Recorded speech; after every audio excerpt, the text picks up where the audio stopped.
रहे कि उनके दरमियान कोई फहश गुफ्तगू बेकार किसी बात न करे तो इसका सवाब 12 साल की इबादत के बराबर सवाब होगा।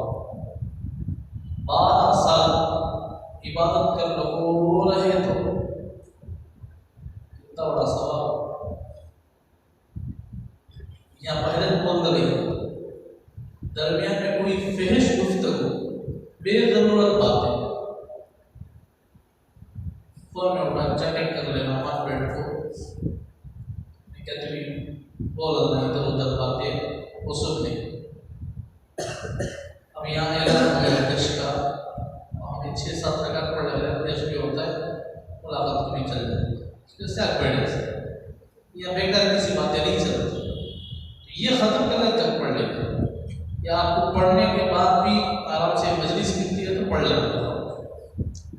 2 रकात सुन्नत के बाद 6 रकात छोटी छोटी सूरत में पढ़ सकते हैं।